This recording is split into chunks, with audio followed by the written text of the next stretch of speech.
Pregnancy के दौरान और आफ्टर डिलीवरी महिलाओं के शरीर में त्वचा में काफ़ी सारे बदलाव आते हैं।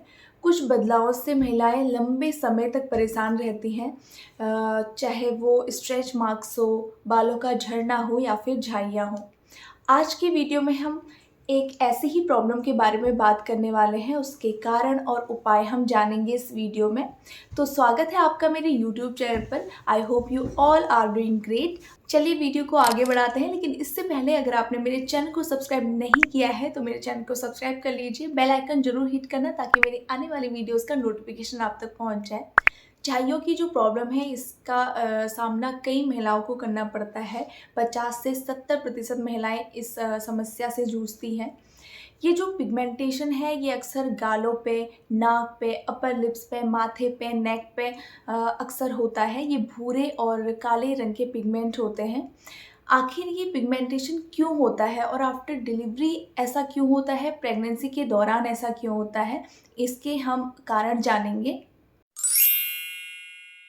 झाइयाँ, जिनको मेलिस्मा भी कहा जाता है, प्रेगनेंसी के दौरान और आफ्टर डिलीवरी ये भूरे काले धब्बे जो स्किन पे पड़ने लगते हैं, इनका कारण है हार्मोनल बदलाव। जो हार्मोनल चेंजेस हमारे बॉडी में आ रहे होते हैं उनकी वजह से ये धब्बे आते हैं, ये पैचेस आते हैं। प्रेगनेंसी के दौरान जो हार्मोन्स में इंक्रीज़ हो रहा है लेवल, उसकी वजह से ये पैचेस आते हैं। आफ्टर डिलीवरी जो हार्मोन्स सारे डिक्रीज़ हो रहे हैं, सिक्रेशन डिक्रीज़ हो रहा है हार्मोन्स का, उसकी वजह से ये पैचेस आते हैं। झाइयाँ होने के अनेक कारणों में से एक कारण हो सकता है कमजोरी। अगर आपकी बॉडी में वीकनेस है, उसकी वजह से भी ऐसे धब्बे, ऐसा पिगमेंट आपकी त्वचा पर आ जाता है। अगर आपका जो खान पान है वो थोड़ा सा अनहेल्दी ज़्यादा है तो उस वजह से भी ऐसे पिगमेंटेशन हो सकते हैं त्वचा पर। And third thing is stress की वजह से झाइयाँ आ सकती हैं। स्टडी कहती है कि पुरुषों और महिलाओं दोनों में ही स्ट्रेस की वजह से ऐसे पिगमेंटेशन आ सकते हैं, तो स्ट्रेस भी एक कारण हो सकता है। डॉक्टर्स के अनुसार मेलिस्मा जेनेटिक भी हो सकता है। अगर ये आपका पीढ़ी दर पीढ़ी चला आ रहा है तो ऑफकोर्स ये आपकी जीन्स में भी आ सकता है, तो इस वजह से भी ये प्रॉब्लम आती है। तो अभी तक हमने जान लिया मेलिस्मा यानी कि झाइयाँ क्या है और कैसे ये पिगमेंटेशन त्वचा पर आता है, किन कारणों की वजह से आता है। अब हम जानेंगे इसको कम करने के उपायों के बारे में।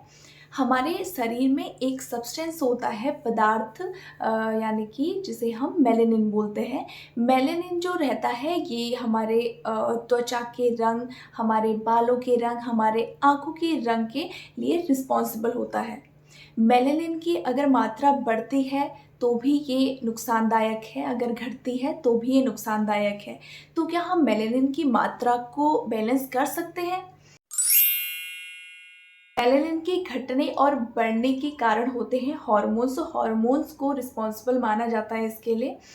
जो हार्मोनल बदलाव आते हैं बॉडी में, उसकी वजह से ऐसी परेशानियां, ऐसी प्रॉब्लम्स त्वचा पर आती हैं, ऐसे पिगमेंटेशन हमको त्वचा पर आता है। मेलानिन का बढ़ता स्तर पिगमेंटेशन का कारण होता है, बट ऑल्सो जो सन का एक्सपोजर होता है उसकी वजह से भी मेलानिन बढ़ने लगता है। जब भी हमारी त्वचा तेज़ धूप के संपर्क में आती है तो मेलेनिन बढ़ने लगता है और इस तरीके के पैचेस आ जाते हैं बॉडी में।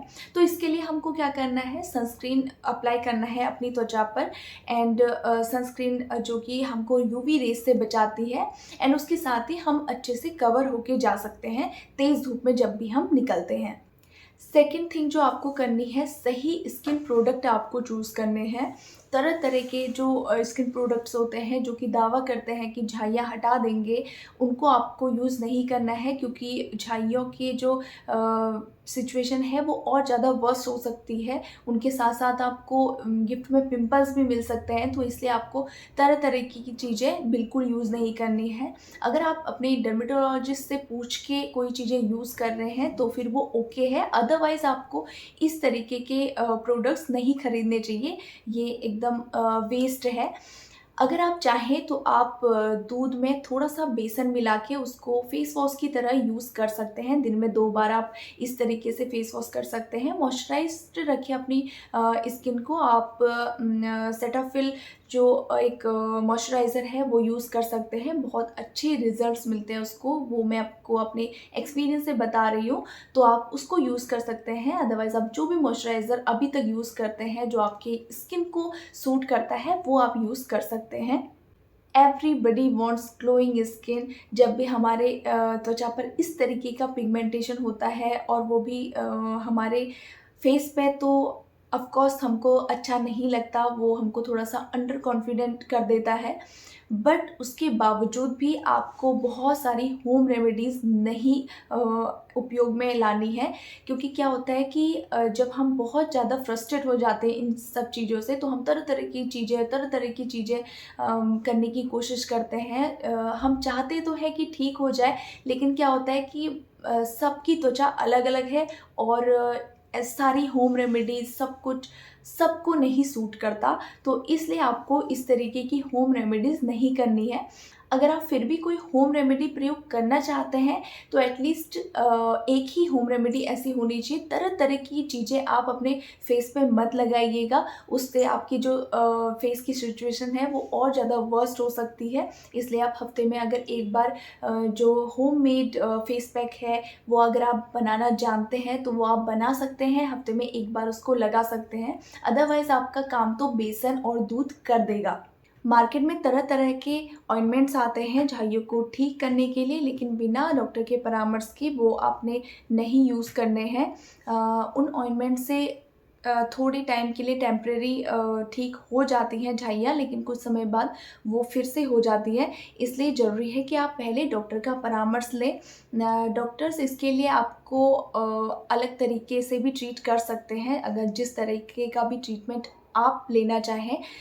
टॉपिकल मेडिकेशन भी हो सकता है एंड लेज़र ट्रीटमेंट के द्वारा भी झाइयों को हटाया जा सकता है, और जो मेडिकेशन होता है वो हॉर्मोन्स को बैलेंस करने के लिए डॉक्टर्स करते हैं। तो जो भी वे आप प्रेफ़र करते हैं, आप झाइयों को इन वे से भी हटा सकते हैं। लास्ट उपाय जो मैं आपको बताने जा रही हूँ, ये सबसे ज़्यादा इम्पोर्टेंट है, ईज़ीएस्ट है और सबसे ज़्यादा चीपेस्ट है। आपको सबसे सरल और सबसे सस्ता उपाय मैं बताने जा रही हूँ। वो है हेल्दी डाइट। आपको अपने लाइफ में फ़ॉलो करना है और एक हेल्दी लाइफ़स्टाइल आपको फ़ॉलो करना है। दोनों चीज़ें ही बहुत ही ज़्यादा चीपेस्ट और ईज़ीएस्ट है, बट इसमें जो मेहनत लगती है वो अंदर से आपकी मेहनत लगती है ओनली।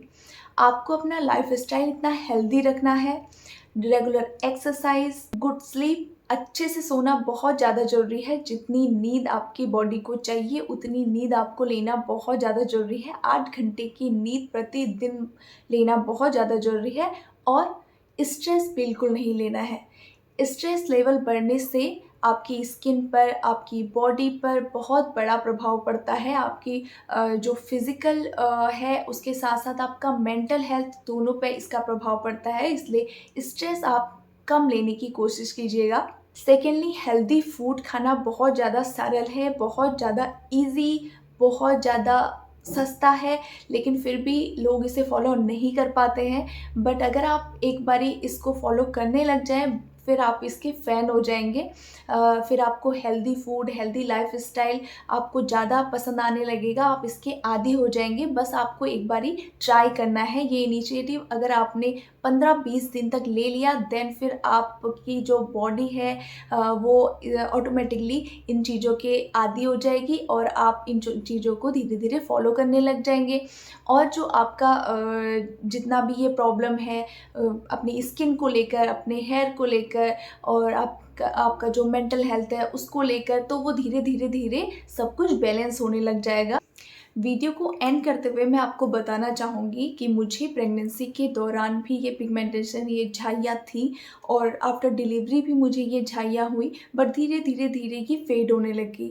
पहले मुझे नोज़ पे था प्रेगनेंसी के दौरान, बट वो धीरे-धीरे फ़ेड हो गया। देन चीक्स पे आया आफ्टर डिलीवरी, वो भी धीरे-धीरे फ़ेड हो गया। देन अभी मुझे रिसेंटली अपर लिप्स पे वो पिगमेंटेशन था, अब वो थोड़ा बहुत फ़ेड हो गया है, इसलिए वो वीडियो में इतना अच्छे से दिखाई नहीं दे रहा है। इसलिए आपको बहुत बड़ा इसको इश्यू बनाने की ज़रूरत नहीं है और इसका बहुत ज़्यादा स्ट्रेस लेने की भी ज़रूरत नहीं है। धीरे-धीरे ये फ़ेड हो जाते हैं। बहुत ऐसे कम केसेस होते हैं जिनमें ये परमानेंटली रहते हैं। कुछ अन्य कारणों की वजह से वो परमानेंटली रह जाते हैं, अदरवाइज़ ये फ़ेड हो जाते हैं। आप बहुत ज़्यादा ब्यूटीफुल हैं जैसे आप दिखते हैं और अपना कॉन्फिडेंस बिल्कुल भी इसके बारे में मत गवाइएगा, क्योंकि झाइयाँ और किसी भी तरीके का कलर पिगमेंट नहीं शो करता आपका इनर ब्यूटी। तो इसलिए आप खुश रहिए और स्वस्थ रहिए और मस्त रहिए। अगर ये वीडियो आपको पसंद आई है तो इसे लाइक करना, अपनी फैमिली फ्रेंड्स के साथ शेयर करना, मेरे चैनल को सब्सक्राइब करना बिल्कुल मत भूलना और बेल आइकन ज़रूर हिट कर देना ताकि मेरी आने वाली वीडियोस का नोटिफिकेशन आप तक पहुंच जाए। अगर आप चाहें तो मुझे फेसबुक पे और इंस्टाग्राम पे फॉलो कर सकते हैं, लिंक आपको डिस्क्रिप्शन में मिल जाएगा। अब मिलते हैं अगली वीडियो में, तब तक के लिए बाय बाय।